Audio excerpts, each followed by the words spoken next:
Hola, ¿qué tal? ¿Cómo están? Mi nombre es Jacobo Bautista y esto es Libros y Liderazgo en Líderes Mexicanos. Hoy les vamos a hablar de un gran libro, de un gran personaje, escrito por un gran autor que es Paco Ignacio Taibo II.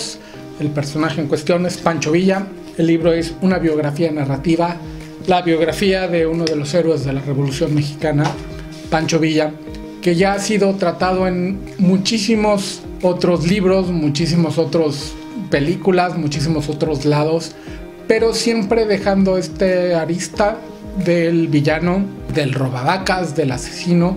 Recuerdo incluso alguna serie de programas que realizó Jacob Zabludovsky en una serie que se llamaba Contrapunto, donde el serial se trataba con historiadores, con gente que vivió la revolución, que se llamaba Pancho Villa, héroe o villano. Siempre a la figura de Pancho Villa se le queda este poquito de villano, de robavacas, de asesino y demás. Y esta parte oscura siempre está presente y de repente siento que se le pone mucho más foco en eso que a todo lo demás, pero como fue un héroe de la revolución, como la causa por la cual luchaba era justísima y pues las reivindicaciones a la clase trabajadora campesina estaban ahí, pues se le cuelga la medalla, el mote, la etiqueta de héroe. Tomando en cuenta que siempre los reflectores parecen estar sobre la parte mala de Pancho Villa, Paco Ignacio Taibo no la menciona en su texto. Él se va sobre la otra parte que hemos perdido totalmente de vista. Sí se sabe que sufrió de injusticias cuando era chico, pero nunca nos dijeron cuáles eran estas injusticias, que si se violó una hermana, que si se hizo un forajido, que si se hizo bandido. Y Paco Ignacio Taibo recoge toda esta primera parte de la vida de Doroteo Arango, cuando todavía era Doroteo Arango, y las peripecias que pasaba por huir de la justicia ante un acto que él se tuvo que hacer justicia por propia mano. Nada más, tanto como bandido, y eso pues no, pero sí, afuera del sistema, pero el sistema no era lo mejor que teníamos y precisamente por eso llegó la Revolución Mexicana, donde ahí sí, Paco Ignacio Taibo lo pinta de héroe, y lo pinta con datos y todo esto que les digo, la historia oficial se ha tardado, como que deja ahí un poquito olvidado, un poquito de lado, un poquito abajo del villano, del asesino, del robavacas.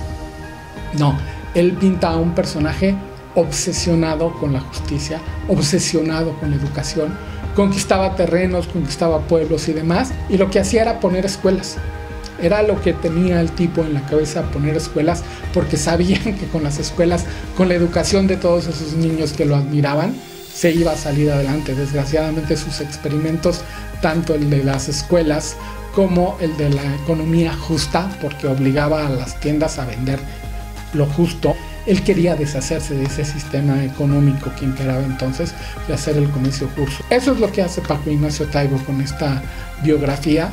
Y para mí, si bien no se me hace la biografía definitiva, como dirían los americanos, de Pancho Villa, sí una lectura necesaria absolutamente para conocer este constructo que nos ha hecho la historia oficial o la historia no oficial. Es necesario conocer lo que deseaba y lo que hacía Pancho Villa, que no sirve para las películas, para las grandes biografías que buscan hacer mucho ruido o novelizarse demasiado. Está este libro además muy bien documentado y así está contada esta biografía. Yo creo que por eso le puso narrativa. Por ahí escuché la crítica de que ninguna de las 850 y tantas páginas que tiene este libro se usaba el mote del Centauro del Norte. Si en algo podría cojear este libro es en la narración de los hechos bélicos, de las batallas mismas, en la descripción. Ahí se queda un poquito corto Paco Ignacio Taibo. Según yo, no hay nadie en México que los pueda narrar con tanta minuciosidad. Yo venía de leer a Stephen Ambrose antes de caer este libro. Stephen Ambrose es el historiador militar, yo creo que más conocido en Estados Unidos, que narra con precisión cómo son las acciones militares a gran escala, hablando de la invasión de Normandía, o a pequeña escala, un batallón peleando con 3 pelotones de alemanes. Eso sí, de repente le falta a este libro, pero no le hace realmente falta. En México no nos interesa muchísimo la historia militar, no estamos envueltos afortunadamente en guerras, y es de la gran guerra que sufrió este país para llegar a que le hiciera justicia a la revolución, lo podemos resumir como que es la historia de alguien que buscaba que la revolución realmente le hiciera justicia a los mexicanos, muy con sus formas y muy con sus ideas cimentadas en la justicia y la educación. Bueno, eso es todo. Les recomiendo este libro, que es poco lo que recomendamos aquí de libros en español. Este vale muchísimo la pena y los espero en la siguiente entrega de Libros y Liderazgo en Líderes Mexicanos. Muchas gracias por vernos.